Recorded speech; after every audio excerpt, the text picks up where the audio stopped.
They told the Mafia boss never to let anyone touch him, that the day someone did, he'd become the monster his father built. The black girl at the party didn't know that when she kissed him to make her ex jealous. Now 12 people are dead, and she still thinks it was just a kiss. Rian was 7 years old the first time his father made him stop crying, not with comfort, with consequences. Emotion is weakness, his father said, standing over him in the cold basement. Weakness gets you killed. Rian learned fast. Sadness meant punishment. Fear meant isolation. Joy meant disappointment. By 10, he stopped feeling altogether. His father called it progress. Doctors called it dissociation. Rian called it survival. The old man ran one of the most feared syndicates in East Asia. He didn't need a son. He needed a weapon. So he built one. Rian was trained in combat, strategy, manipulation. But the hardest training wasn't physical. It was mental. Never let anyone close, his father warned. The moment you care, you lose control. Rian obeyed. He didn't hug, didn't shake hands unless necessary, didn't let anyone touch his skin without gloves, without distance, without reason. It wasn't paranoia. It was survival. Because something happened when people got too close. Something broke inside him. The first time it happened, Rian was 15. A girl at school grabbed his arm during a fire drill. She was scared. He felt nothing. But his body reacted. His heart raced. His vision sharpened. His breath went shallow. Then the rage came. Not at her. At everything. He couldn't explain it. Couldn't control it. It lasted for hours. His father noticed immediately. "You have a condition," the old man said coldly, triggered by emotional contact, affection, closeness. It unlocks something dangerous in you. Rian didn't understand. "Your mind was built to shut off emotion," his father continued. "But when someone breaks through, even accidentally, your brain overcompensates. It floods. You become unstable, violent, obsessive." Rian stared at him. "Fix it," his father ordered, "or I'll put you down myself." So Rian fixed it. Years of therapy, conditioning, isolation. He learned to avoid all unnecessary human contact. No relationships, no affection, no vulnerability. By 25, he was perfect.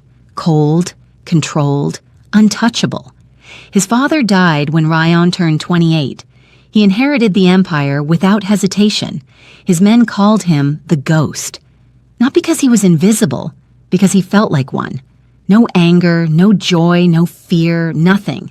He ran the syndicate with ruthless precision, made decisions without emotion, killed without hesitation. He was everything his father wanted, and he was completely empty. For over a decade, no one touched him, not his guards, not his allies, not the women who tried to seduce him for power. He kept them all at arm's length, because he knew the truth. One touch could unravel everything. One moment of emotional contact could bring back the monster. So he stayed alone, safe, in control. Until the night a black girl at a party grabbed his face and kissed him in front of 200 people. And everything his father warned him about came flooding back. Rian's condition had a name.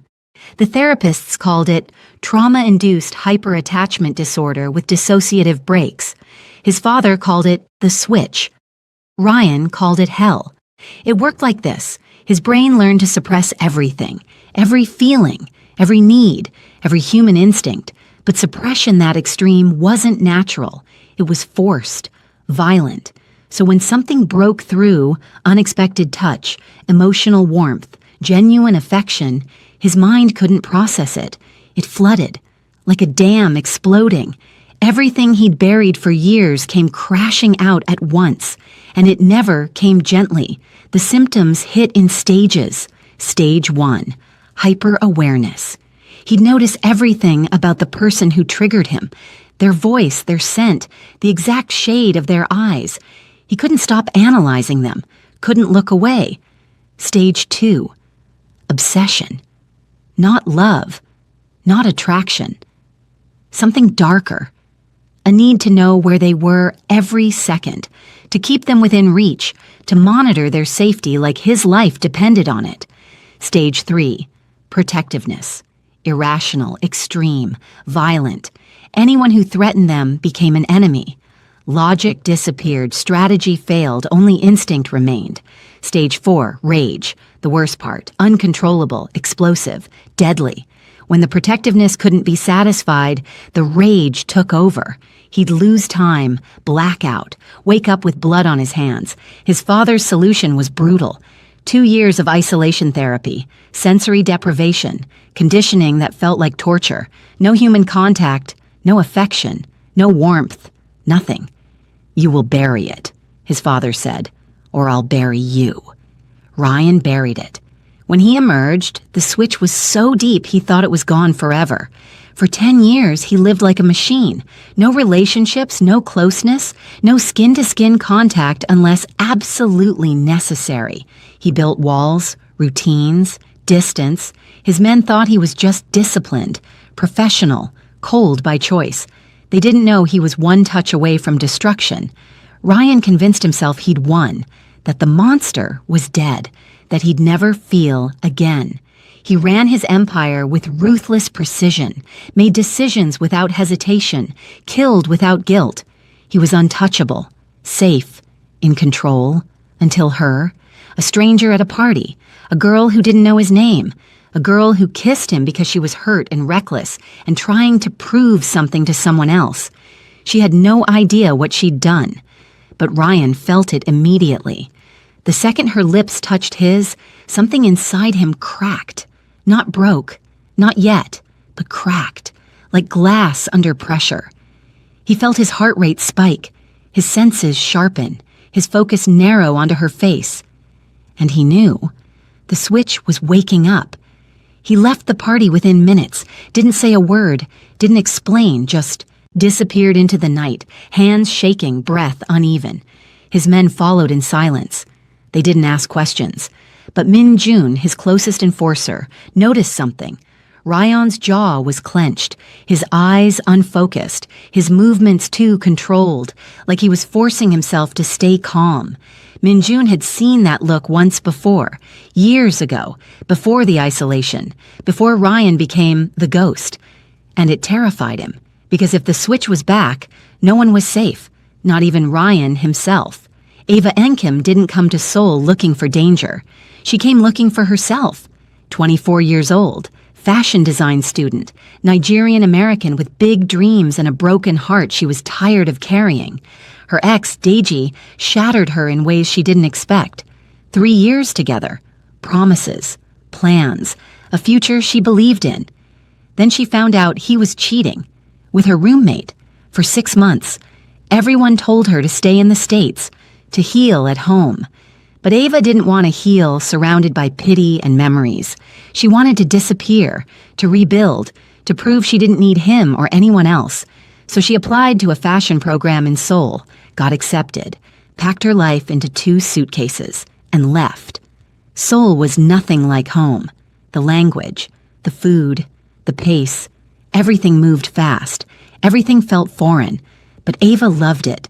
She threw herself into her work, spent hours sketching, sewing, learning Korean in between classes. She made a few friends, went to cafes, explored neighborhoods. For the first time in months, she felt like herself again. No drama, no heartbreak, no chaos, just her dreams, her future. Then Deji showed up.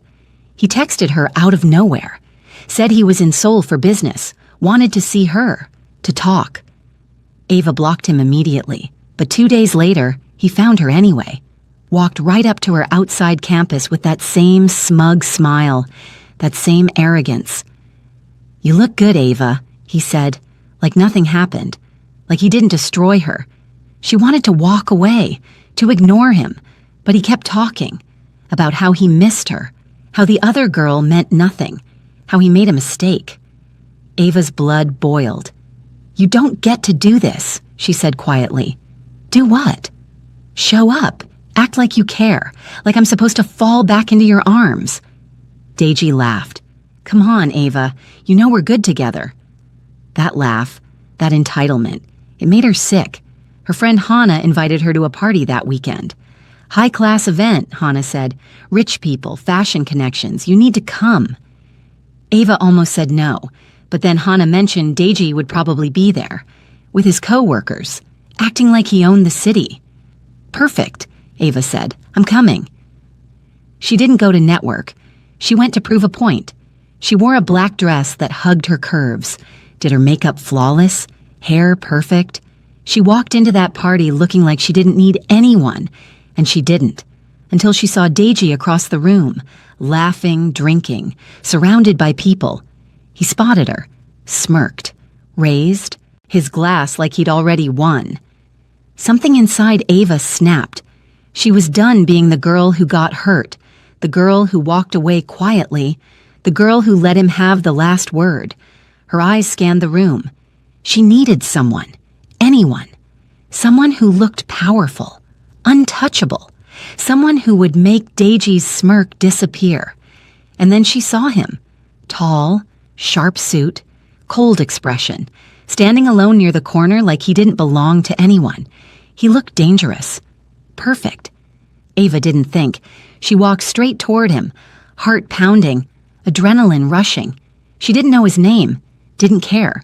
All she knew was that Deji was watching, and she was done being small. She reached the stranger, looked him in the eyes, and without a word she grabbed his face and kissed him, hard, bold, in front of everyone. The room went silent. She pulled back, smiled, walked away.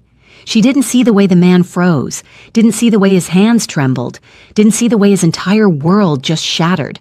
Rion didn't want to be at the party, but business didn't care about preference. A European syndicate wanted a meeting, neutral ground, public setting, high-class event where no one would suspect anything. So Ryan came, not alone, never alone. Min Jun and 4 other enforcers blended into the crowd, expensive suits, calm faces, trained eyes watching every exit. Ryan stayed in the shadows near the corner, away from the crowd, away from the noise. He hated these events. Too many people, too much contact, too many chances for someone to get close. But he played his role, showed his face, let his presence send the message it needed to send. The European contact is upstairs, Min Jun said quietly beside him, waiting in the private lounge. Ryan nodded. Let them wait. He scanned the room out of habit, cataloging faces, exits, threats. Nothing unusual, just rich people pretending to enjoy themselves. Then he saw her, not because she stood out, because she moved with purpose. A black woman in a fitted black dress cutting through the crowd like she was on a mission. Rion's eyes followed her automatically, a reflex, nothing more. She wasn't a threat, just another guest. He looked away, focused back on the room, but something made him glance back. She'd stopped, right in front of him. Ryan's body went still. She was close, too close. He should have stepped back, created distance. But before he could move, she did something he didn't expect. She grabbed his face. Her hands were warm, soft, firm. And then she kissed him. The world stopped. Rion's mind went blank. Her lips pressed against his, bold, confident, unapologetic. The entire room seemed to freeze. People turned, whispered, stared. Cameras flashed. But Rion didn't see any of it. All he felt was her, the warmth of her skin, the softness of her touch, the shock of contact he hadn't felt in over a decade. His heart slammed against his ribs, his breath caught. His hands trembled at his sides. She pulled back, smiled, and walked away. Just like that. Like it meant nothing. Like she hadn't just destroyed 10 years of control in 3 seconds. Ryan stood frozen, his vision sharpened, his pulse roared in his ears. He felt something crack deep inside his chest, not his heart, something worse. The walls he'd spent years building, the conditioning, the discipline. It fractured. He tried to breathe, tried to think, but all he could feel was her. The ghost of her hands on his face, the taste of her lips, the scent of her perfume. His mind latched onto her like a hook sinking into flesh. "Boss?" Minjun's voice cut through the fog. Ryan blinked, forced himself back. "We need to leave," Ryan said. His voice sounded strange, tight. "The meeting." "Cancel it." Minjun stared at him. "Sir?" "I said cancel it. Now." Ryan turned and walked toward the exit. Fast, controlled. But inside, he was falling apart.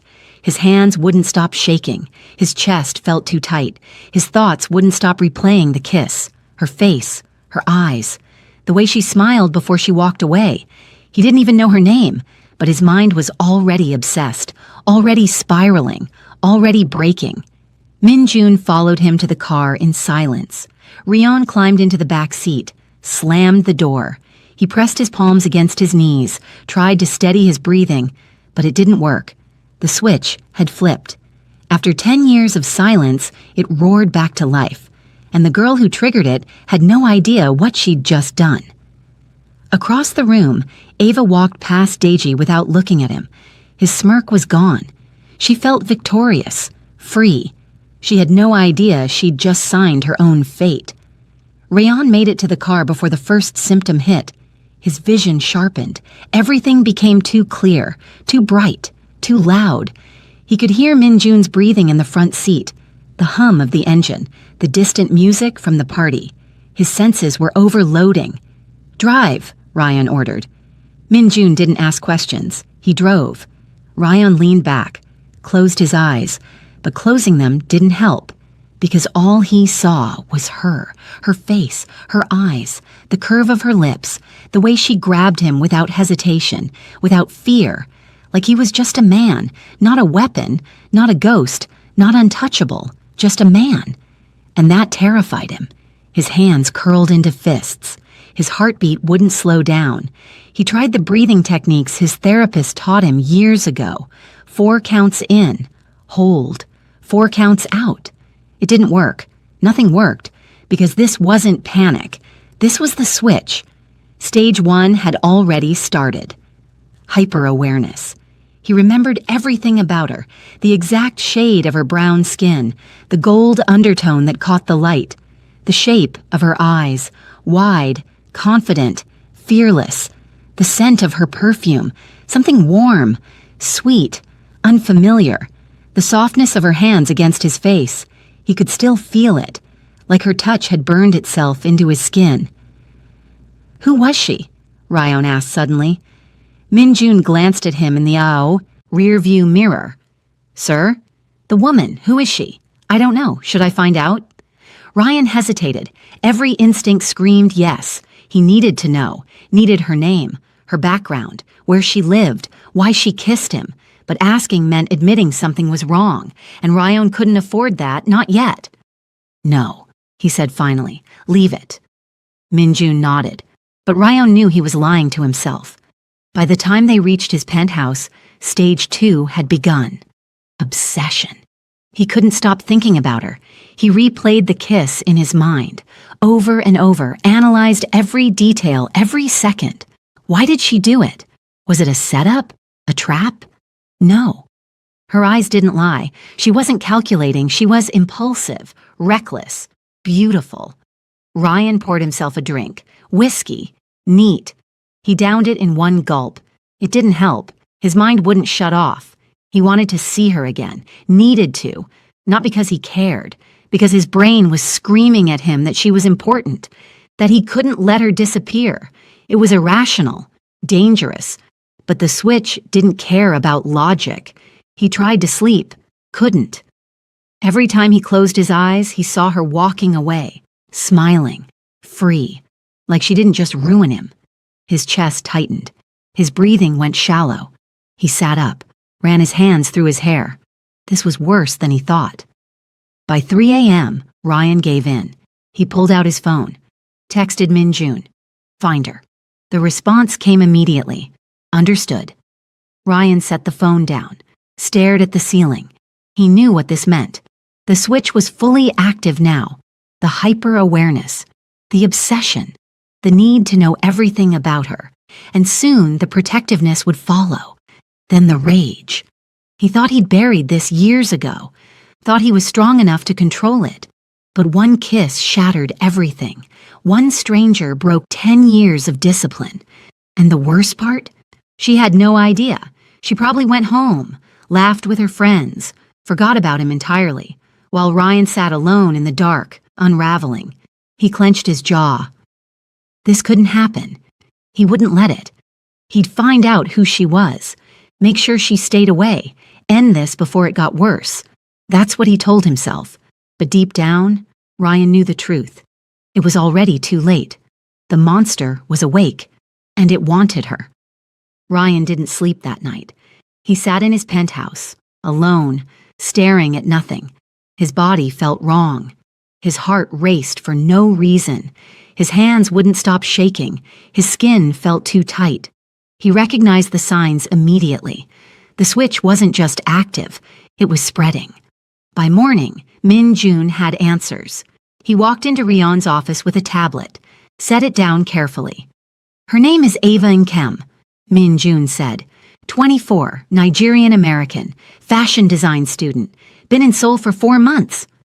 Rion stared at the screen. There she was, a photo from her student ID, smiling, bright, innocent. His chest tightened. Background? Rion asked. Clean, no criminal ties, no debts, no enemies. She's nobody. Nobody. That should have been reassuring. It wasn't. Because if she was nobody, that meant the kiss wasn't strategic, wasn't planned. It was random, impulsive, and that made it worse. Why did she do it? Ryan asked quietly. Min Jun hesitated. Security footage shows her staring at a man across the room before she approached you. We ran his face. Name's Deji Okonkwo. He's her ex. Rion finished. Min Jun nodded. Seems like it. She kissed you to make him jealous. Silence. Ryan's jaw clenched. She used him, grabbed him, kissed him. Triggered the worst psychological spiral of his life. And it was all to prove a point to some man who didn't matter. He should have been angry, but all he felt was the pull, the need to see her again, to understand her, to keep her close. It didn't make sense, and that terrified him. Delete the footage, Ryan said. Already done. Good. Now stay away from her. Min Jun frowned. Sir? I don't want her followed. I don't want her investigated further. Leave her alone. Min Jun studied him carefully. Are you sure that's wise? Ryan's eyes went cold. I gave you an order. Min Jun nodded, left without another word. But Ryan couldn't follow his own command. Over the next 3 days, the symptoms got worse. He couldn't focus during meetings. His mind drifted. He saw her face in every crowd. He caught himself checking his phone, searching her name online, looking at photos of her work. He knew where she lived, where she studied, what coffee shop she went to every morning. He told himself it was just information, just control, but it wasn't. It was obsession. Stage 3 arrived on the 4th day, protectiveness. Ryan was in a strategy meeting when one of his lieutenants mentioned a minor incident near the university district. Some local gang tried shaking down students for protection money.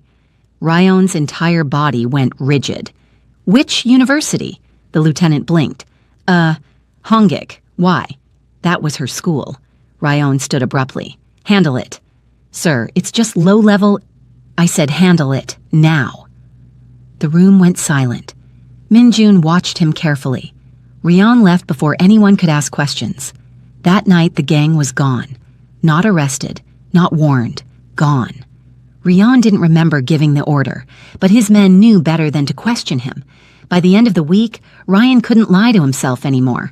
The switch was fully active. He was hyper-aware of her existence, obsessed with her safety, irrationally protective of a woman he didn't even know. And the worst part? He hadn't seen her since the kiss, hadn't spoken to her, hadn't touched her again. But his mind had already claimed her.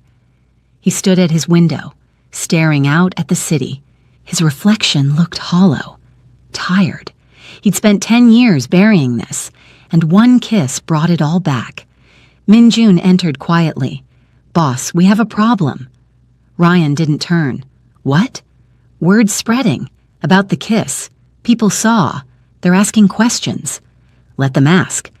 They think she's important to you. Rion's jaw tightened. If they think that, Minjun continued carefully, she becomes a target. Silence. Rion closed his eyes. He knew what that meant. His enemies would come for her, not because she mattered, but because they thought she did. And the terrifying truth? She did matter. Not because he loved her, but because his broken mind had already decided she was his. Minjun had worked for Rion for 8 years. He'd seen him kill without hesitation, make impossible decisions without blinking, survive betrayals that would break most men. But he'd never seen him like this. It started with small things. Ryan missing details in reports, asking the same question twice, staring off into space during briefings, then bigger things, snapping at his lieutenants for minor mistakes, leaving meetings early without explanation, refusing to eat. And the worst part? The look in his eyes, unfocused, restless, haunted. Minjun recognized it. He'd seen it once before, years ago, before Ryan became the ghost, back when he was unstable, dangerous, broken. How long has he been like this? One of the enforcers whispered during a meeting Rion left abruptly. Since the party, Minjun said quietly. The woman? Minjun nodded. The enforcer frowned. He didn't even know her. Why would she affect him? Minjun didn't answer, because the truth was worse than they realized. That night, Minjun found Rion in his office. It was 2 a.m. Rion sat at his desk, staring at his laptop, not moving. Boss, Minjun said carefully. Rion didn't look up. Minjun stepped closer, glanced at the screen, security footage from the party, playing on a loop. The moment Ava kissed him, over and over. Minjun's stomach dropped. You need to stop, Minjun said quietly. Stop what? This, whatever this is. Rion finally looked at him. His eyes were hollow, tired. I'm fine. You're not. Silence. She's just a girl, Minjun continued. A random student who made a stupid decision. She doesn't know who you are, doesn't know what she did. You need to let this go. Rion's jaw tightened. I said I'm fine. You haven't slept in days. You can't focus. You're making mistakes. I don't make mistakes. You do now. Rion stood abruptly, turned away. His hands gripped the edge of the desk. I can handle this, he said tightly. Can you? Rion didn't answer, because he wasn't sure anymore. Minjun stepped closer, lowered his voice. Is it happening again? Rion went still. The switch, Minjun pressed. Is it back? Silence. Sir, if it's back, we need to deal with it now, before it gets worse. It's not back, Rion lied. Then why are you watching her on a loop at 2 a.m.? Rion's hands curled into fists. He wanted to deny it, to tell Minjun he was wrong, but he couldn't, because Minjun was right. I buried it, Rion said quietly. For 10 years, I buried it. And she brought it back. Rion closed his eyes. One kiss. That's all it took. Minjun exhaled slowly. What do you need? Distance, time, control. You want me to make her disappear? No. Rion's voice turned sharp, dangerous. Minjun raised his hands. I didn't mean, don't touch her, don't go near her, don't even think about her. The protectiveness in his tone was unmistakable. Minjun saw it immediately. Stage 3. It had already started. Boss, Minjun said carefully, if your enemies figure out she matters to you, they'll use her. You know that. She doesn't matter. Then why are you protecting her? Ryan didn't answer, because he didn't have one. Minjun watched him for a long moment, then sighed. I'll keep her under surveillance, quietly, just to make sure she's safe. I told you to stay away from her. And I'm telling you that if you won't protect yourself, I will. Rion turned. His eyes were cold, deadly. But Minjun didn't back down. You're not just my boss, Minjun said.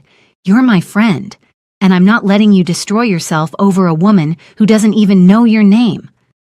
Ryan stared at him, then looked away. "Do what you need to do," he said quietly. "Just keep her safe." Minjun nodded and left. Alone again, Ryan sat back down, stared at the frozen image of Ava on his screen, her smile, her confidence, her freedom. She had no idea what she'd done to him, no idea that his entire world was collapsing because of 3 seconds. And the worst part? He didn't want to let her go, even though keeping her close would destroy them both. Ryan told himself it was just surveillance, just information, just control. But by the second week, he knew he was lying. He knew her schedule by heart. She woke up at 6:30 a.m. every morning, went for a run at 7, grabbed coffee at the same shop by 8. Classes started at 9, ended at 4. She stayed late in the studio 3 nights a week, working on designs, sketching, sewing. Fridays, she met her friend Hannah for dinner. Sundays, she video called her family back in the States. Ryan knew all of it, not because he needed to, because he couldn't stop himself. He watched the surveillance footage Minjun sent, told himself it was just to make sure she was safe, but he watched for hours. The way she laughed with her classmates, the way she bit her lip when she concentrated, the way she danced alone in her apartment when she thought no one was watching. She was alive in a way he'd forgotten existed, free, joyful, unbroken, and he was addicted to it. At night, he replayed the kiss, not the footage, the memory, the warmth of her skin, the softness of her lips, the boldness in her eyes. He could still smell her perfume, still feel the ghost of her hands on his face. It haunted him. His work suffered. He missed calls, forgot meetings, signed contracts without reading them. His lieutenants noticed, whispered, worried. But Ryan didn't care. All he cared about was her. He started finding excuses to be near her, not close, never close, but near. He'd drive past her apartment, sit in cafes across from her coffee shop, watch from a distance as she walked to class. He told himself he was just checking, just making sure no one was following her. But the truth was simpler. He just wanted to see her. One night, she stayed late at the studio. Ryan watched from his car across the street. She was alone, working on a dress form, pinning fabric.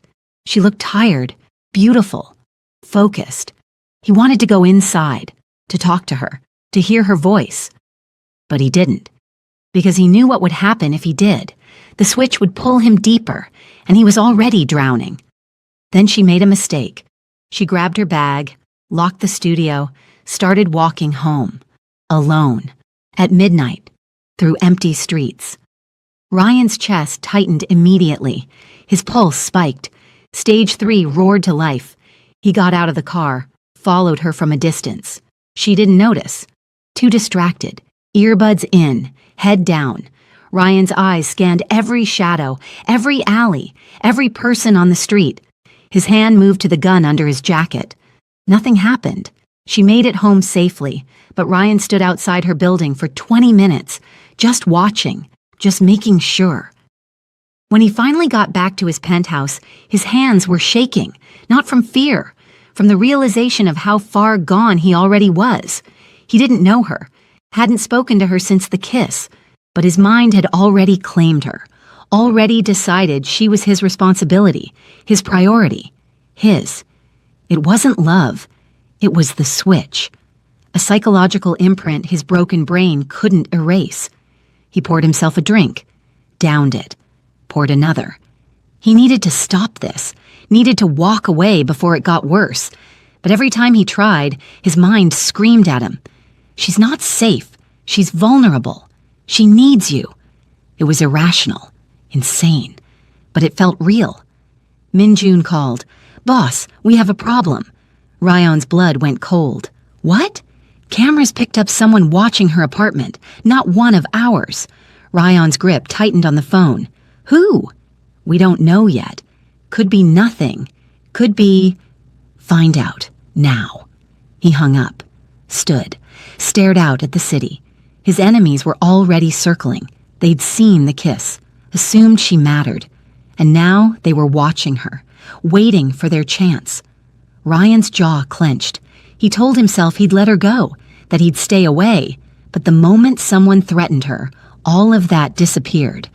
Because the switch didn't just make him obsessed, it made him dangerous, and anyone who came near her was already dead. They just didn't know it yet. The underworld had eyes everywhere, and they all saw the kiss. Viktor Sokolov ran the Russian syndicate in Seoul. He'd been rivals with Rion for years, competing for territory, contracts, power. But he never had leverage.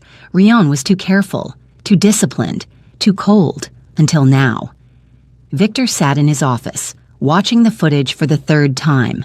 The party, the kiss, Rion's reaction. He paused on Rion's face, zoomed in. There, a crack in the mask. Rion's eyes weren't empty anymore. They were shocked, shaken, human. Viktor smiled. "Who is she?" he asked. His second-in-command pulled up a file. "Ava Income, student. No ties to anyone. Seems random." "Nothing about Rion is random."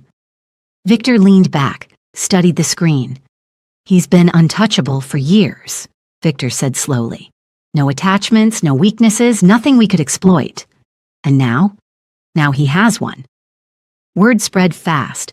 Other syndicates, rival families, enemies Rion had made over the years, they all saw the same thing. The ghost had reacted to a woman, and reaction meant vulnerability. A Chinese triad boss called Viktor 2 days later. "You see what I see?" the man asked. "I see opportunity," Viktor replied. "She's nobody, a student, but he's watching her." Viktor frowned. "How do you know?" "We've had eyes on her for a week. His men are everywhere, subtle, but there." Viktor's smile widened. If Rion was protecting her, she mattered. And if she mattered, she could be used. Not everyone wanted to move immediately. Some thought it was a trap, that Rion was baiting them, but Viktor knew better. "He's not that clever anymore," Viktor said during a meeting with 3 other syndicate leaders. "Something's changed. He's distracted, sloppy." "How do you know?" "Because his men are asking questions, trying to figure out who's watching the girl. That means he's worried, and Ryan doesn't worry unless something's wrong." Silence. "So what's the play?" one of the leaders asked. Viktor leaned forward. "We test him, push on the girl, see how he reacts. And if he doesn't care, then we back off. But if he does..." Viktor's eyes gleamed. "Then we've found the one thing that can break him." Meanwhile, Ava had no idea she was being watched. By Ryan's men, by Viktor's men, by half the criminal underworld in Seoul. She went to class, worked on her designs, met Hana for coffee. Everything felt normal, except for the strange feeling she couldn't shake, like she was being followed. She mentioned it to Hana one afternoon. "I keep seeing the same car," Ava said.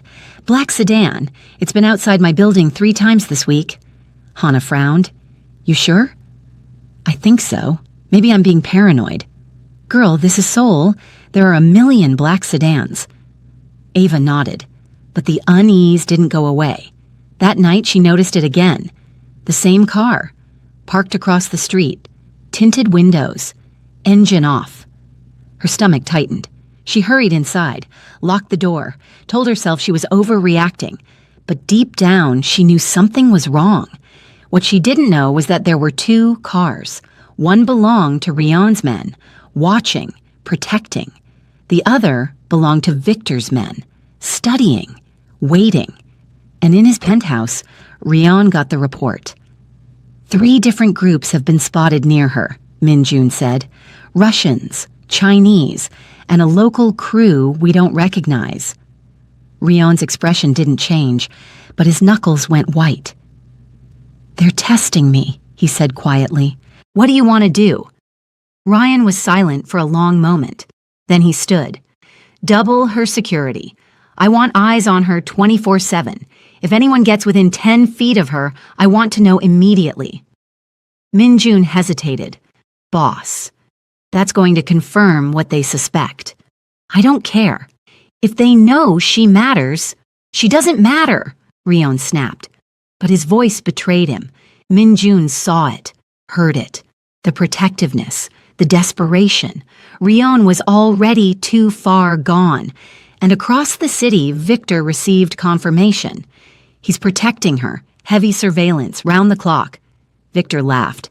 The ghost has a weakness, he said, and we're going to exploit it. Ava went to bed that night thinking about black cars and paranoia. She had no idea she'd just become the most valuable target in Seoul's underworld. Ava noticed the men first, 3 days in a row. Same coffee shop, same corner table, different men each time. But they all watched her the same way. Not like creeps, not like men who wanted something, like guards. It unsettled her. Then came the car incidents. She'd see a black sedan following her to campus. Different license plate every time. When she walked home, another car would appear, crawling along the curb behind her. She tried changing routes, leaving at different times. The cars changed, too, but they never disappeared. Hana noticed her paranoia growing. "You're acting weird," Hana said over lunch. "Jumpy, distracted. I think someone's following me." Hana's eyes widened. "What? Who?" "I don't know, but I keep seeing the same cars, different men watching me." "Have they approached you?" "No, they just watch." Hana frowned. "Maybe you should call the police." Ava considered it. But what would she say? Men are looking at me in public? Cars are driving on the same streets I use? She had no proof, no evidence, just a feeling. But the feeling got worse. Her apartment building's security guard started asking questions. "You expecting visitors, miss?" "No, why?" "Someone's been asking about you, which unit you're in, what time you come and go." Ava's blood ran cold. "Who?" "Didn't give a name, just said he was a friend." "What did he look like?" The guard shrugged. "Tall, expensive suit, foreign accent."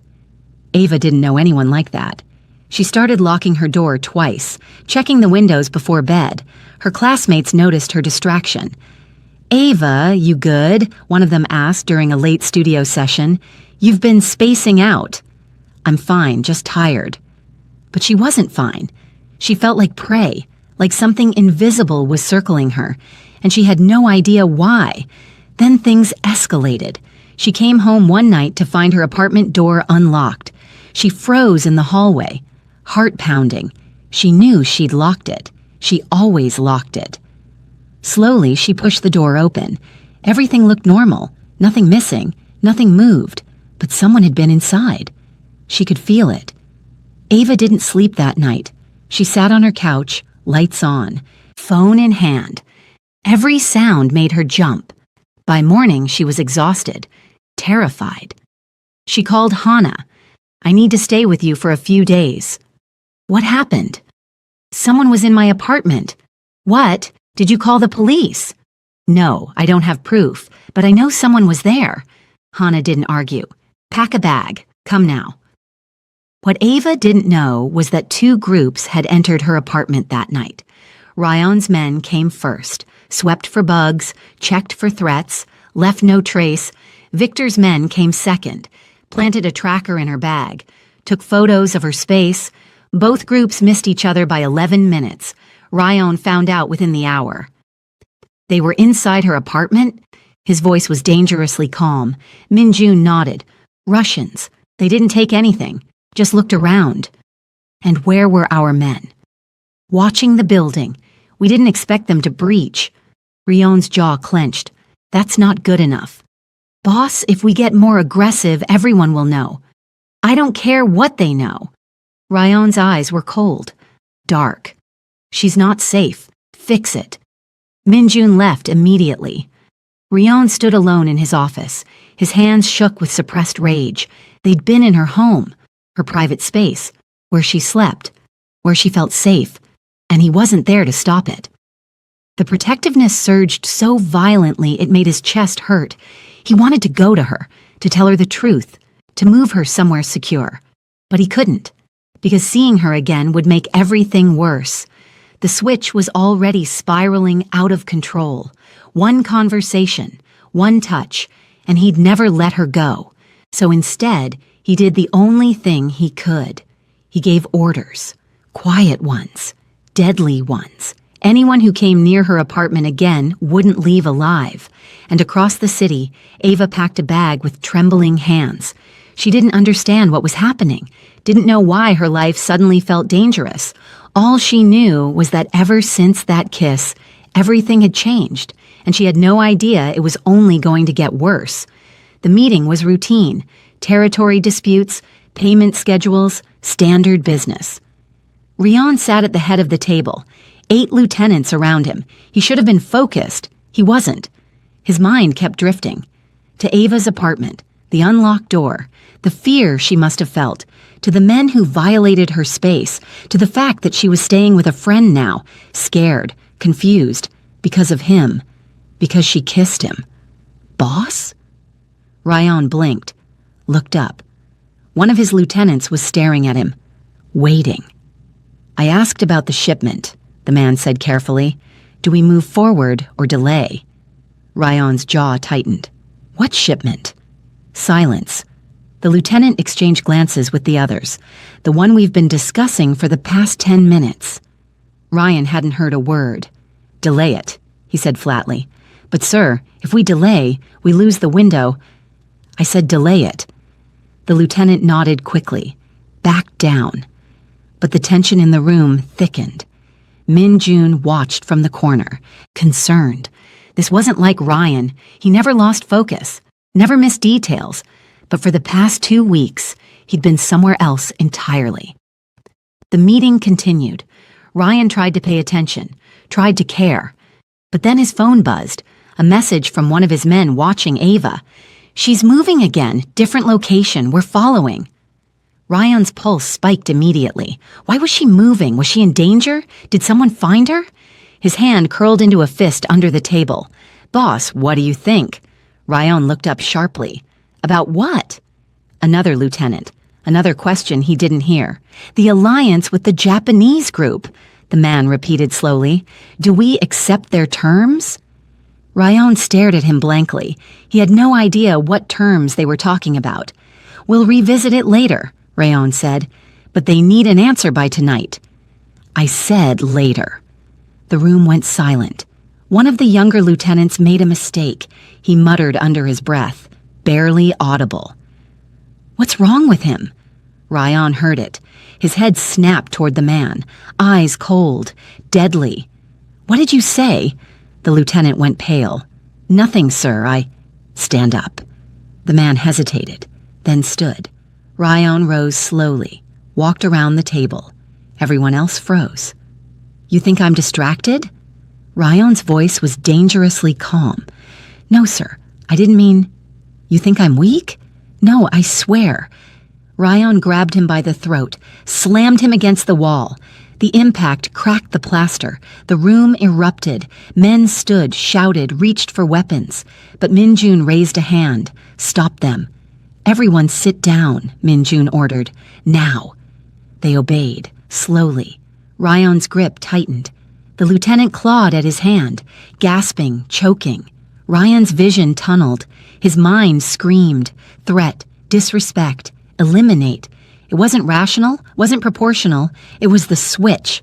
Boss, Min Jun's voice cut through the fog, calm, steady. Let him go. Rion didn't move. He's not worth it, Min Jun continued. Let him go. Slowly, Rion's fingers loosened. The lieutenant collapsed, coughing, gasping for air. Rion stepped back. His hands were shaking. He looked around the room, at the fear in their eyes, the confusion, the shock. They didn't understand what just happened, neither did he. Meeting's over, Rion said quietly. He turned, walked out, left them all staring. Min Jun found him in his office 20 minutes later. Rion stood by the window, fists clenched, breathing uneven. That can't happen again, Min Jun said. I know. You almost killed him over nothing. I know. Silence. It's getting worse, isn't it? Min Jun asked quietly. Rion didn't answer, because the truth was obvious. The switch wasn't just active anymore, it was taking over. His emotional control was slipping, his judgment failing, his violence escalating, all because of a woman he'd never even spoken to, a woman who had no idea he was unraveling. I need to see her, Ryan said suddenly. Minjun's eyes widened. That's a terrible idea. I need to explain, to warn her, to make it worse, Minjun interrupted. Boss, if you see her again, you won't be able to walk away. You know that. Ryan closed his eyes. He did know, but the need was stronger than logic, stronger than fear, stronger than anything he'd ever felt. Set up a meeting, Ryan said quietly. Sir, do it. Minjun hesitated, then nodded and left. Alone, Ryan stared at his reflection in the window. He looked like his father, cold, dangerous, broken, and he hated it. But he couldn't stop. The monster was awake, and it wanted her. Ava was tired of being scared, tired of looking over her shoulder, tired of sleeping on Hana's couch, tired of feeling like a prisoner in her own life. So she made a decision. She was going back to her normal routine. Classes, studio, coffee shop. She refused to let paranoia control her. Hana disagreed. You don't know what's going on, Hana said. Someone was in your apartment. You should stay careful. I've been careful for 2 weeks. Nothing's happened. Exactly. Don't test it. But Ava was done hiding. She left campus late that evening.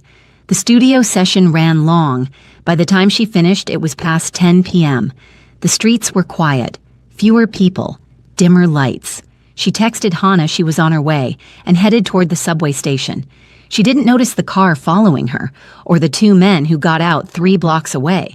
The subway platform was nearly empty, just a few people scattered along the benches, waiting. Ava checked her phone. Train arriving in 4 minutes. She exhaled. Almost there. Then she felt it. Someone behind her, too close. She turned. 2 men, both tall, both watching her with cold eyes. One spoke, accent thick, Russian. Ava Encom? Her stomach dropped. Who are you? The man smiled, not friendly. Someone wants to meet you. I don't know you. Leave me alone. She turned to walk away. One of them grabbed her arm. Ava yanked back. Let go of me. Don't make this difficult, the man said. The second man stepped closer, blocking her path. Panic surged through her. She looked around. The platform was emptying. No one was paying attention.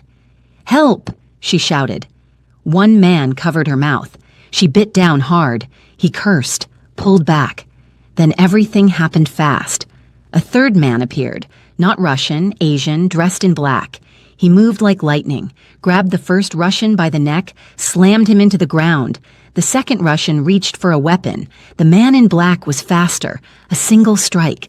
The Russian collapsed. Ava stumbled backward, heart racing, breath shallow. More men appeared, 4 of them, all in black.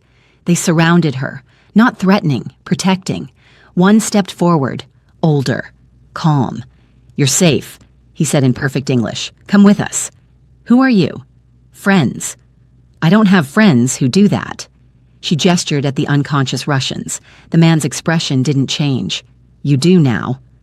Before Ava could argue, he turned to his men, spoke in Korean.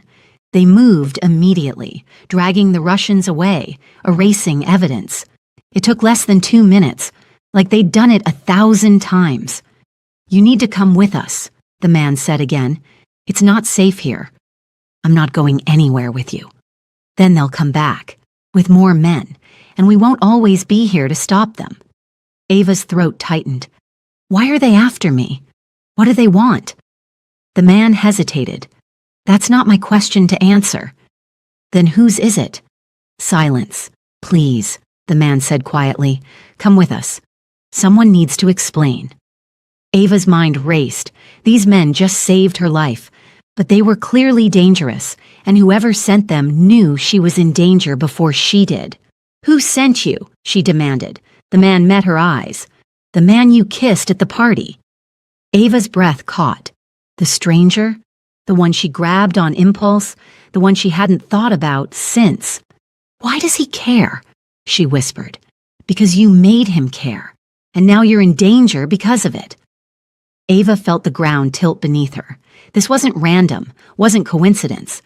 Everything that had been happening, the cars, the men, the break-in, It was all connected to one kiss, to one stranger, to one moment of reckless stupidity. "What's his name?" Ava asked quietly.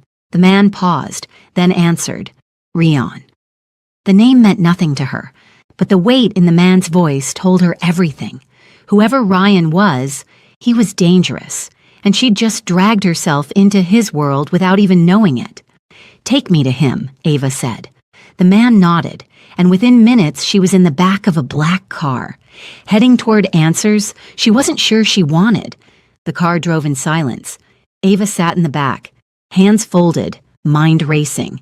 She had 1,000 questions, no answers, and no idea where they were taking her. 20 minutes later, they stopped, in front of a sleek building, glass, steel, money. The man opened her door. "This way." Ava hesitated, then got out. They led her through a private entrance, into an elevator, up. No words, no explanations, just silence. The elevator opened into a penthouse.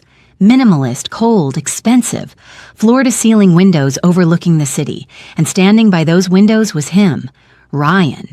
He didn't turn immediately, just stood there, hands in his pockets, silhouette sharp against the lights. Ava recognized him instantly, the stranger from the party, the man she kissed. Her stomach twisted. The man in black bowed slightly, then left. The elevator doors closed. Now it was just the two of them. Rion turned slowly, and Ava's breath caught. He was more striking than she remembered. Tall, sharp features, intense eyes. But there was something else, something darker. He looked at her like she was the only thing in the room, the only thing that mattered. It unsettled her. "You're Ava," he said. His voice was calm, controlled. "And you're Ryan." He nodded. Silence. "Why am I here?" Ava asked. Her voice was steadier than she felt. "Because men just tried to take you." "I noticed. Your men stopped them." "They did. Why?" Rion's jaw tightened slightly. "Because you're in danger." "Because of you." He didn't deny it. Ava crossed her arms. "I don't understand. I don't know you. I kissed you once. At a party. That's it. That's enough. For what? For people to think you matter to me. Do I?" Ryan stared at her, silent. "I didn't think so," Ava said. "So why do they think I do?" "Because I reacted." "To what?" "To you." Ava frowned. "I don't understand." Ryan exhaled slowly, looked away. The kiss was filmed. People saw it. People who know me. So? So I don't let people touch me, ever. And you did. And that's a problem. In my world, yes. Ava's heart pounded. What world is that? Rion met her eyes again. A dangerous one. "Are you a criminal?" He didn't answer, but his silence was answer enough. Ava took a step back. "Oh my God." "I didn't ask you to kiss me," Rion said quietly. "But you did. And now my enemies think you're important. So they're using you to get to me. Then tell them I'm not. I tried. They don't believe me." "Why not?" "Because I'm protecting you, and I don't protect people unless they matter." Ava stared at him. "So what am I supposed to do?" "Stay close. Let my men keep you safe until this blows over." "And if it doesn't blow over?" Ryan's expression darkened. "It will." But Ava heard the lie in his voice. She shook her head. "This is insane. I kissed a stranger, that's all. I didn't sign up for this." "I know. Then fix it. I'm trying. Try harder." Ryan stepped closer, and Ava felt it immediately. The shift in the air, the intensity radiating off him. He stopped a few feet away, close enough that she could see the tension in his jaw, the storm in his eyes. "You think this is easy for me?" he said quietly. "I don't care if it's easy. I care that my life is falling apart because of you." "You think mine isn't?" Ava blinked. "What?" Rion looked away, his hands curled into fists. "You have no idea what you did to me," he said, voice tight. "That kiss, it wasn't just a kiss, not for me." "Then what was it?" He didn't answer. Ava studied him. For the first time, she saw past the coldness, past the danger. She saw something broken, something barely holding together. "What happened to you?" she whispered. Ryan's eyes met hers, and for a moment she saw the truth, the cracks, the chaos, the damage. But then he looked away. "It doesn't matter," he said. "What matters is keeping you alive." "I didn't ask you to." "I know, but I'm going to anyway." Ava wanted to argue, to scream, to walk out, but she saw something in his eyes that stopped her. Desperation, like he was holding on by a thread, and she was the only thing keeping him from breaking. Ryan couldn't stop looking at her. She stood across the room, arms crossed, guarded, and all he wanted to do was close the distance, touch her, hold her, make sure she was real. It terrified him. "You need to leave Seoul," he said finally. Ava's eyes widened. "What?" "Go back to the States tonight. I'll arrange everything." "You're not serious." "I am. I have a life here, school, friends, dreams." "You won't have any of that if you're dead." Ava's jaw tightened. "I'm not running." "Then you're a fool." "Maybe, but it's my choice." Ryan's hands clenched. "You don't understand what you're up against." "Then explain it to me." "I just did." "No, you told me I'm in danger. You didn't tell me why you care." Silence. Ryan turned away, stared out the window, because he didn't have an answer that made sense. Not one he could say out loud. The truth was darker than danger, darker than duty. It was the switch. He didn't just want to protect her. He needed to. Every instinct screamed at him to keep her close, to know where she was every second, to eliminate every threat before it got near her. It wasn't rational. It was obsession. And it was getting worse. Standing this close to her made his heart race, made his thoughts spiral. He wanted to know everything about her, what she loved, what scared her, what made her smile. He wanted to hear her voice, touch her skin, feel her warmth. But he couldn't, because one touch would break him completely. "Why won't you look at me?" Ava asked quietly. Ryan's jaw clenched. "Because if I do, I won't let you leave." "What does that mean?" He turned, met her eyes. Big mistake. The pull was immediate, overwhelming. Her face, her presence.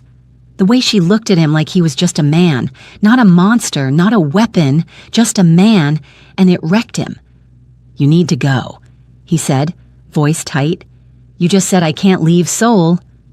"I meant leave this room, now, before what?" Ryan didn't answer, because the truth was too dangerous. "Before I do something I can't take back." Ava stepped closer. Ryan's entire body went rigid. "Stop," he said. "Why?" "Because you don't know what you're doing." "I'm just standing here." "That's enough." She frowned. "You're acting like I'm a threat." "You are." "How?" Ryan's eyes darkened. "Because every second you're near me, I lose more control." Ava stared at him. "Control of what?" "Myself." The confession hung in the air. Ava's breath caught. She saw it now, the tension in his shoulders, the way his hands shook, the storm in his eyes. He wasn't just dangerous. He was unstable. "What's wrong with you?" she whispered. Ryan looked away. "Nothing you need to know about." "If it's affecting me, I deserve to know." "It's not affecting you, it's affecting me." "Then why does it feel like you're barely holding it together?" Because he wasn't. The switch had evolved past protectiveness. It had become attachment, emotional, irrational, consuming. He craved her presence like oxygen, feared losing her like death. And the worst part? She didn't even know him. "I need you to stay away from me," Ryan said quietly. "You just said I need protection." "You do." Men will handle it." "Not you?" "No, not me." "Why?" "Because I'm the most dangerous thing in your life right now." Ava's heart pounded. She should have been scared, should have run, but instead she felt something else, curiosity, concern, like she was looking at someone drowning. "What happened to you?" she asked softly. Ryan closed his eyes. It doesn't matter. It does to me. Why? Because you're destroying yourself trying to protect me, and I don't even know why. Ryan opened his eyes, looked at her, and for the first time he told the partial truth. Because the moment you touched me, something inside me broke, and now I can't fix it. Ava stared at him. She didn't understand, but she saw the pain in his eyes, the desperation, the fear. I didn't mean to hurt you, she whispered. I know. Then let me help. You can't. How do you know? Ryan's voice dropped, dangerous, broken. Because the only way to help me is to disappear, and I can't let you do that. Ava's breath caught. She finally understood.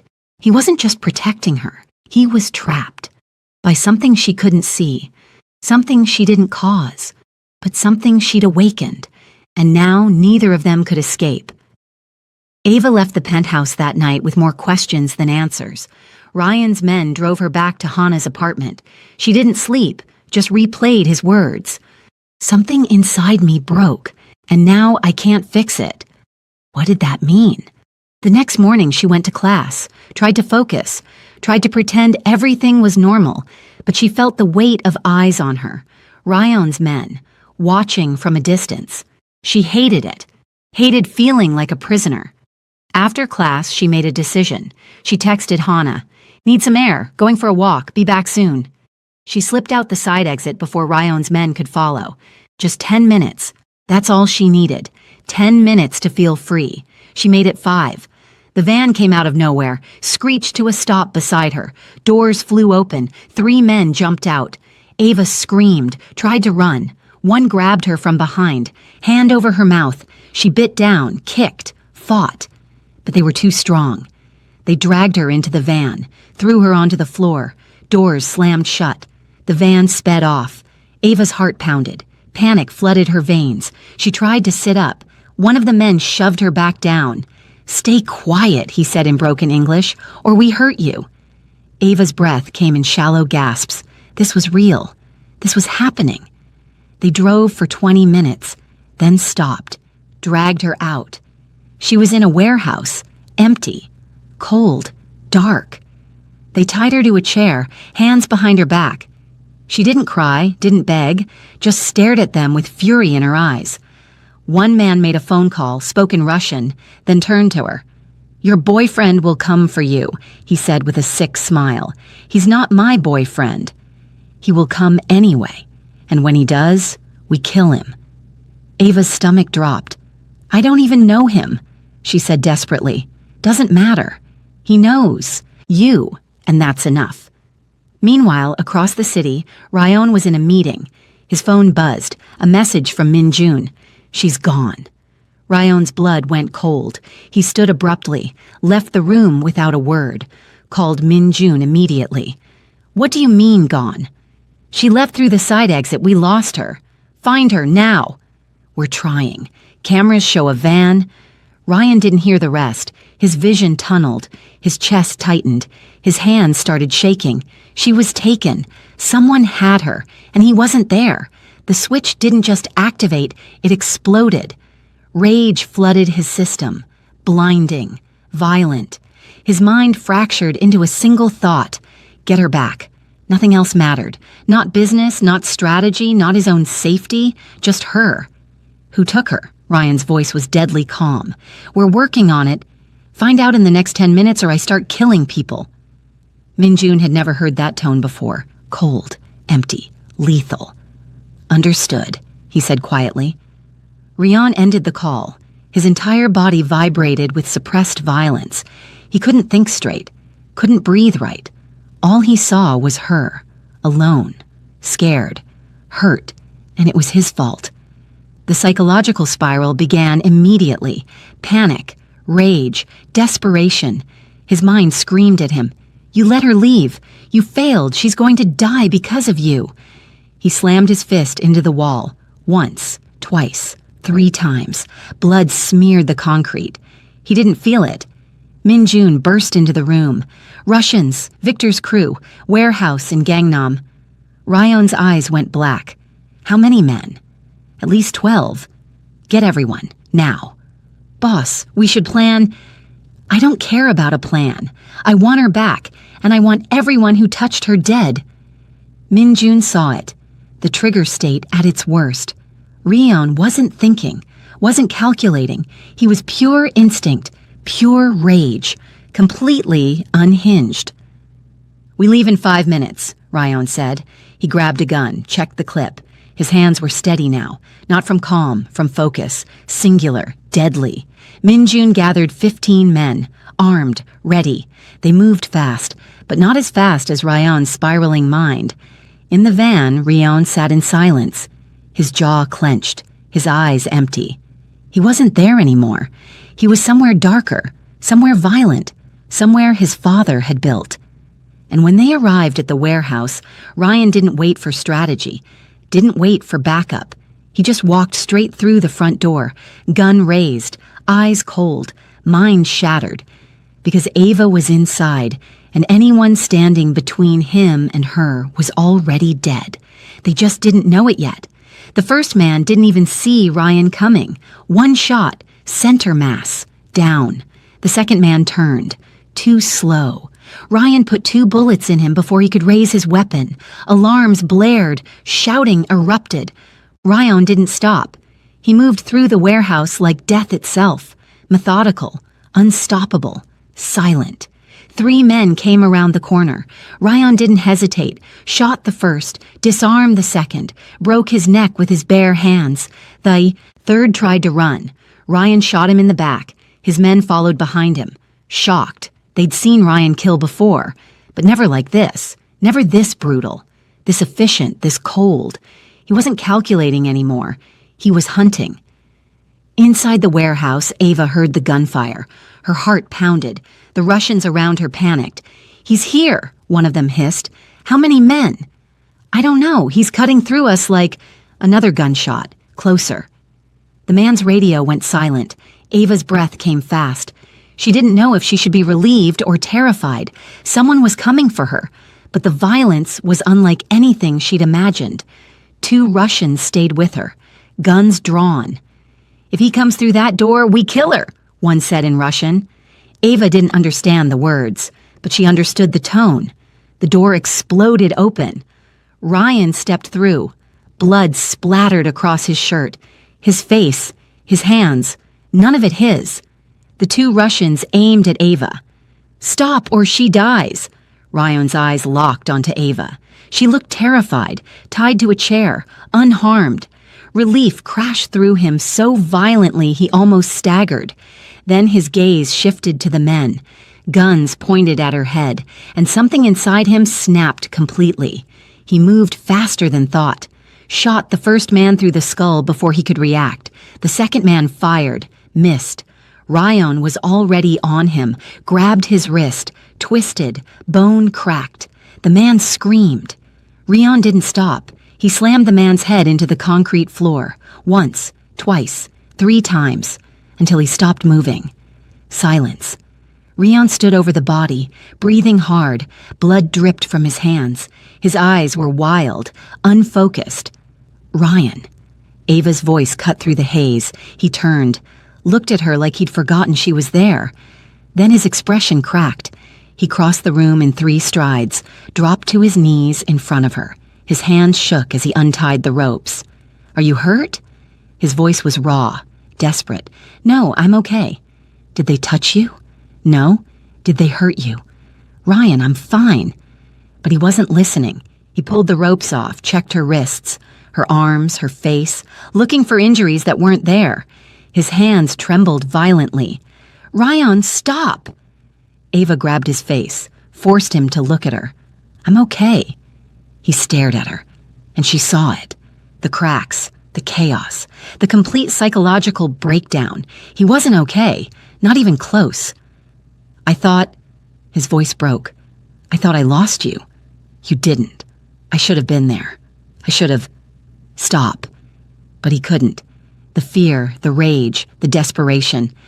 It all came crashing down at once.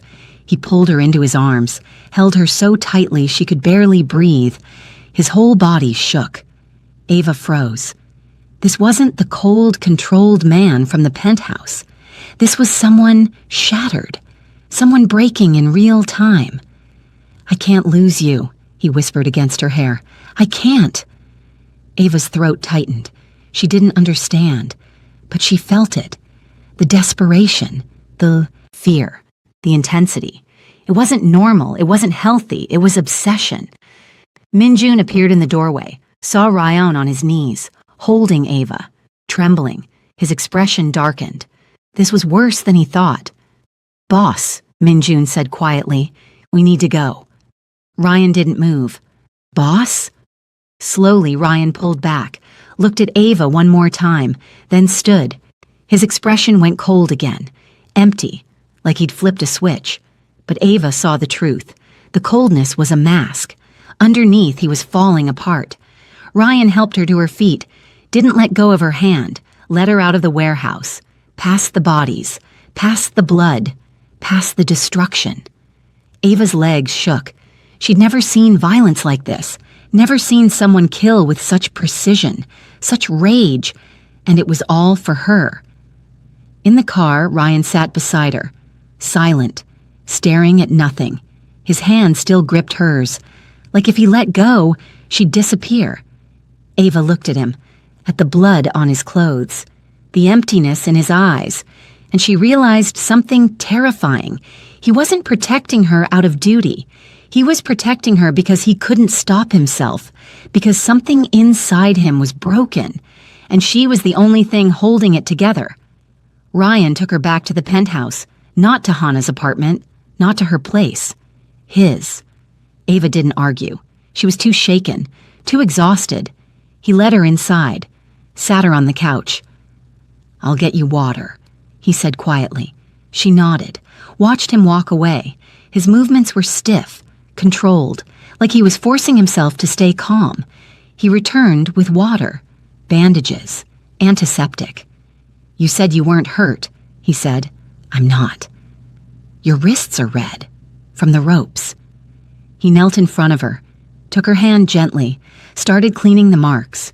His touch was careful, tender, completely opposite to the violence she'd just witnessed. Ava watched him in silence. His jaw was clenched. His hand still trembled slightly. "Ryan," she said softly. He didn't look up. "What's wrong with you?" His hand stilled. "Nothing," he said. "Don't lie to me. Not after what I just saw." Silence. "You killed 12 people tonight," Ava continued, without hesitation, without mercy, like it was nothing. "They took you. And that justifies it?" "Yes." Ava pulled her hand back. "That's not normal." "I never said I was normal." "Then what are you?" Ryan finally looked at her. His eyes were dark, haunted. "Broken," he said quietly. Ava's breath caught. "What does that mean?" Ryan stood, turned away. "It means you should leave. Go back to your life, forget about me." "I can't forget about you. You just massacred people to save me. That's exactly why you need to leave. Stop pushing me away and tell me the truth." Ryan's hands curled into fists. For a long moment, he said nothing. Then he spoke. "I have a condition." Ava frowned. "What kind of condition?" "A psychological one, from childhood." He turned to face her. "My father raised me to be a weapon, trained me to suppress all emotion, all attachment, all weakness." Ava listened, silent. "He succeeded. For years, I felt nothing. I was empty, controlled, perfect." His jaw tightened. But the suppression wasn't natural. It was forced, violent, and it created something dangerous inside me. "What?" Ava whispered. "A switch. When someone breaks through the conditioning, when someone touches me emotionally or physically in a way I don't expect, it triggers a reaction." "What kind of reaction?" Ryan's voice dropped. "Obsession, protectiveness, rage, loss of control." Ava stared at him. "I spent years burying it," Ryan continued, "learning to avoid all human contact, all closeness, all vulnerability. And then I kissed you." He nodded. "I broke the conditioning." "Yes." Ava's heart pounded. So everything that's been happening, the men following me, the kidnapping, you losing control, it's all because of one kiss? Yes. But I didn't know. I didn't mean, I know, but it doesn't matter. The damage is done. Ava stood, stepped closer. What does that mean for you? It means I'm losing control. The switch is active, and it's getting worse. How worse? Ryan met her eyes. I can't stop thinking about you. Can't stop needing to know you're safe. Can't stop the rage when someone threatens you. His voice cracked. I'm obsessed with you, Ava. And it's not love. It's not choice. It's a psychological disorder I can't control. Ava's breath came shallow. And there's no way to fix it? I don't know. The only thing that worked before was isolation, complete detachment. Then do that. I can't. Why not? Because every time I try to let you go, my mind screams at me that you'll die if I do. Silence filled the room. Ava processed his words. Ryan was sick, broken, dangerous, and she was the trigger. So what happens now? She asked quietly. Ryan looked away. I don't know, but you need to understand something. What? He turned back to her, eyes desperate. I'm not safe. Not for you. Not for anyone. You just saved my life. And I killed 12 people doing it, without hesitation, without remorse. His voice broke again. That's what I am, Ava. A weapon, a monster. And the longer you stay near me, the worse I'll become. Ava stared at him, saw the pain, the fear, the self-hatred. He wasn't lying. He genuinely believed he was destroying her. But she also saw something else, someone fighting, someone trying, someone desperate not to hurt her even though his own mind was tearing him apart. I'm not afraid of you, she said quietly. Ryan's eyes widened. You should be. Maybe, but I'm not. She stepped closer. Ryan went rigid. Don't, he warned. Why? Because if you touch me again, I won't be able to let you go. Ava stopped, inches away, looking into his broken eyes. Then maybe, she whispered, you don't have to. Ava stayed at the penthouse that night, not because Ryan asked, because she chose to. She slept in the guest room, door locked. Not because she feared him, because she needed space to think. The next morning, she found him in the living room. He hadn't slept, still wore the same blood-stained clothes, staring out the window, motionless. You need to rest, she said quietly. He didn't turn. I can't. Why not? Because every time I close my eyes, I see you tied to that chair, and I lose control all over again. Ava's chest tightened. She wanted to comfort him, but she didn't know how. Min-jun arrived an hour later. He looked exhausted, worried. He pulled Ryan aside, spoke in low tones. Ava couldn't hear everything, but she caught pieces. 3 episodes last night. He's getting worse. We need to make a decision. Ryan's jaw clenched. He glanced at Ava, then back at Min-jun. Not yet, he said quietly. Min-jun looked like he wanted to argue, but he didn't. After Min-jun left, Ava confronted him. What episodes? Ryan hesitated. It's nothing. Don't lie to me, not after everything you told me. Ryan exhaled slowly. After I brought you here, I had 3 panic attacks, violent ones. Ava's stomach dropped. What does that mean? It means my mind spiraled. I couldn't breathe, couldn't think. All I could feel was the fear of losing you. He looked at her. I broke furniture, put holes in walls. Min-jun had to restrain me. Ava's breath caught. Because of me? Because of what you represent. Safety, attachment. Everything my mind was trained to reject. He stepped closer. You're not just triggering obsession anymore, Ava. You're triggering full psychological breaks. So what are you saying? I'm saying that being near you is destroying me, and staying near me is destroying you. Ava wanted to argue, but she couldn't, because she saw the truth in his eyes. He was unraveling. Over the next few days, she saw it firsthand. Ryan couldn't focus, couldn't work, couldn't function. He watched her constantly, like she might disappear. When she went to another room, he tensed. When she left his sight for more than 5 minutes, he followed. Not aggressively, not controlling, but compulsively, like his mind wouldn't let him rest unless he could see her. She also saw the violence. One of his men made a mistake during a briefing, mentioned her name carelessly. Ryan snapped, grabbed the man by the throat, slammed him against the wall, eyes wild, breathing ragged. Minjun intervened immediately, pulled Ryan back. The man collapsed, gasping. Ava watched from the doorway. Horrified, Ryan saw her, and the rage drained instantly, replaced by shame. He walked past her without a word, locked himself in his office. Ava stood there, shaking. This wasn't love. This wasn't protection. This was sickness. That night, Minjun found her in the kitchen. "You need to leave," he said quietly. Ava looked at him. "He won't let me." "I know, but you need to try." "Why are you telling me this?" "Because he's dying slowly and you're the cause." Ava's throat tightened. "I didn't ask for this." No, but it doesn't change the truth." Minjun's expression was grave. "The longer you stay, the worse he gets. The episodes are increasing. The violence is escalating. He can't sleep, can't eat, can't think about anything but you." "So what am I supposed to do?" "Disappear. Go somewhere he can't find you. Let him detox." "And if that doesn't work?" Minjun looked away. "Then we'll have to consider other options." Ava's blood ran cold. What options? Minjun didn't answer, but his silence said everything. Later, Ava confronted Ryan. "Minjun says I need to leave." Ryan's expression went dark. "No." "He says you're getting worse." "I'll handle it." "You're not handling it. You're falling apart." Ryan stood, crossed the room, stopped inches from her. "I can't let you go," he said quietly. "You have to." "I physically can't.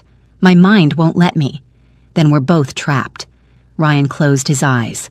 "I know." Ava felt tears prick her eyes. "I can't save you, Ryan." "I'm not asking you to." "Then what are you asking?" He opened his eyes, looked at her with raw desperation. "Just stay alive. That's all I need. Just stay alive." Ava's heart broke, because she finally understood. He didn't want her love. He didn't want her affection. He just needed to know she existed, that she was safe, that she was breathing. And that realization terrified her, because it meant she wasn't a person to him anymore. She was a lifeline. And if she left, he might not survive it. But if she stayed, neither of them would. It started small. Ava went to the bathroom, locked the door, needed 5 minutes alone. By minute 3, Ryan was at the door. "Ava, I'm fine. Open the door. I'm using the bathroom." Silence, then his voice, tighter. "Ava, open the door." "Ryan, I'm fine. Just give me a second." She heard his breathing through the door, fast, uneven. "Ryan?" No answer. She opened the door. He was leaning against the wall, eyes closed, hands shaking. "What's wrong?" she asked. "I couldn't see you," he said quietly. "My mind told me something happened." "I was gone for 3 minutes." "I know, but I couldn't stop it." Ava stared at him. This was worse than she thought. The episodes escalated. She went to the kitchen. He followed. She went to the guest room. He stood outside. She looked out the window. He panicked that she was planning to leave. "I can't live like this," she said one night. "I know. Then let me go." "I can't." "You mean you won't?" "No, I mean I can't." His voice broke. "I've tried. Every night. I tell myself to let you leave, to let you go back to your life." He looked at her with hollow eyes. "But the second I imagine it, my mind spirals. I see you hurt, dead, gone, and I can't breathe." Ava's hands trembled. "So what? I'm your prisoner now." "No, you're free to leave whenever you want. But you'll follow me." Ryan didn't deny it. That night, Ava tested it. She packed a bag, walked to the door. Ryan didn't stop her, just watched, silent. She reached for the handle. "If you leave," he said quietly. "I won't stop you." She paused. "But you should know something." She turned. His eyes were empty, broken. "The moment you're gone, I'll lose what's left of my mind." Ava's throat tightened. "That's not fair." "I know. You can't put that on me." "I'm not. I'm just telling you the truth." She dropped the bag, turned around, walked back into the penthouse. Because she couldn't do it. Couldn't walk away knowing what it would do to him. But the cost was her own sanity. Days blurred together. Ryan stopped pretending to work, stopped pretending to function. He just existed, watching her, needing her. Then the hallucinations started. Ava woke one night to find him standing over her bed. She gasped, sat up. "Ryan?" He didn't respond, just stared at her, eyes unfocused. "Ryan, what's wrong?" "You were gone," he whispered. "I'm right here." "No, you were gone. I saw it. You left. You died. Ryan, I'm here. I'm alive." She touched his hand.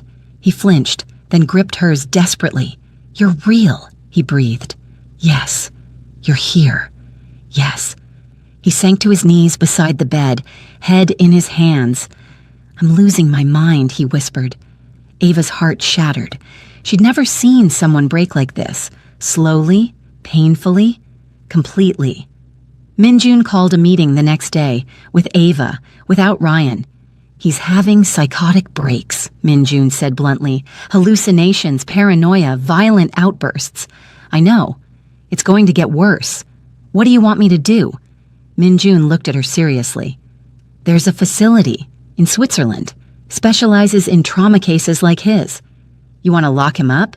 I want to save his life." Ava's stomach turned. "He'll never agree." "He doesn't have to.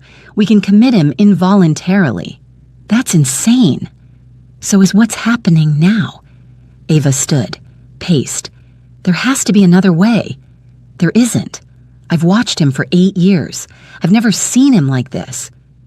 Minjun's voice softened. "He's dying, Ava. His mind is eating itself alive. And you're the only thing keeping him conscious. But you can't fix him." Tears filled her eyes. "So what? I just leave and let you lock him away?" "You leave and let us save him." Ava shook her head. "I can't do that to him." "You're killing him by staying. And abandoning him will kill him faster." Silence. Minjun sighed. "Then we're all trapped, and we're all going down with him." That night, Ryan had the worst episode yet. He tore apart his office, screamed at shadows, attacked one of his own men who got too close to Ava. It took 4 people to restrain him. When he finally calmed, he looked at Ava, blood on his knuckles, tears on his face. "I'm sorry," he whispered. And Ava realized the horrifying truth. He wasn't going to get better. The switch wasn't temporary, it was permanent.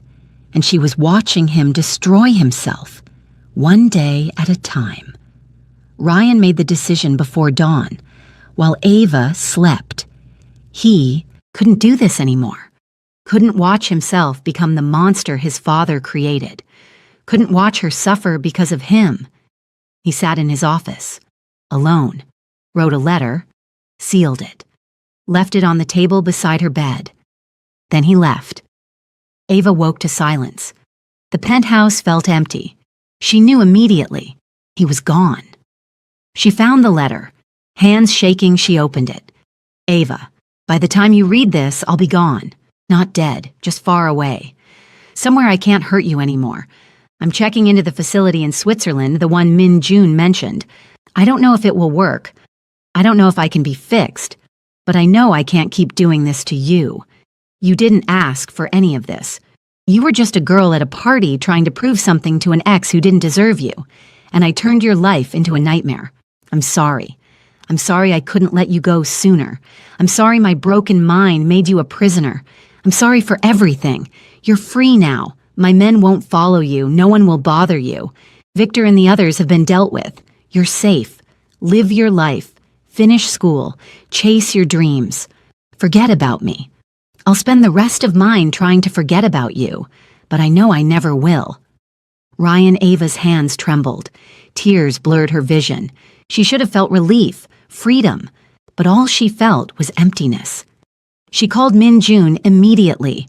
Where is he? On a plane. He'll be in Switzerland by tonight. You just let him go? He made the choice himself. For the first time in weeks, he was thinking clearly. How long will he be there? Min Jun hesitated. I don't know. Could be months. Could be years. Ava's throat tightened. Will he be okay? I don't know, but it's his best chance. She hung up, sat in the empty penthouse, stared at the letter. She should leave, go back to her apartment, her life, her normalcy, but she couldn't move because part of her didn't want to leave. She spent the next week in limbo, returned to classes, saw Hana, pretended everything was fine, but it wasn't. She couldn't stop thinking about him, about the broken man who killed for her, bled for her, lost his mind for her. Hana noticed. You're different, she said one afternoon. I'm fine. You're not. What happened? Ava wanted to tell her, but how could she explain? 3 weeks later, she got a message from an unknown number. He's stable, still in treatment, asks about you sometimes, wants to know if you're safe. Min Jun Ava stared at the message. Her chest ached. She typed a response. Tell him I'm okay. She hesitated, then added one more line. Tell him I'm waiting.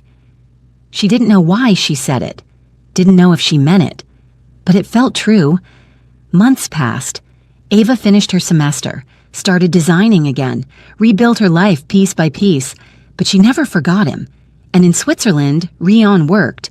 Therapy, medication, isolation, fighting the switch, fighting his mind, fighting himself. Some days were better. Some days he saw her face and spiraled for hours, but he didn't give up because she was waiting, and that meant something. 1 year later, Ava's phone rang, unknown number. She answered. Ava. Her breath caught, his voice quieter, steadier. Ryan? Yeah.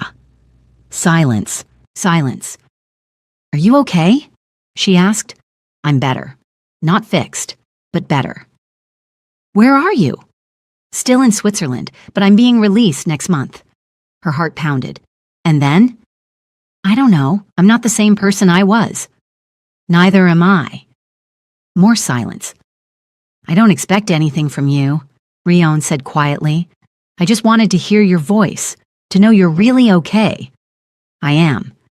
Good. He paused. I need to go, but Ava? Yeah? Thank you. For not running when you should have. For seeing me when I couldn't see myself. Tears filled her eyes. Take care of yourself, Ryan. You too. The line went dead. Ava sat there, phone in hand. She didn't know what would happen next, didn't know if they'd ever see each other again. But she knew one thing. Their story wasn't over. It was just beginning, in a different way, a safer way, a way that might actually heal them both. And for the first time in a year, Ava smiled, because she wasn't afraid anymore of him, of herself, of what they'd become. They were broken, but they were still breathing, and that was enough, for now. Here's the real question. If someone's mind is broken, are they responsible for the damage they cause? Or is love enough to heal someone who was built to be a weapon? Comment below. Tell me, Team Ava or Team Ryan? Who was right? And subscribe because I'm bringing you more intense, twisted, emotional stories you won't be able to stop watching.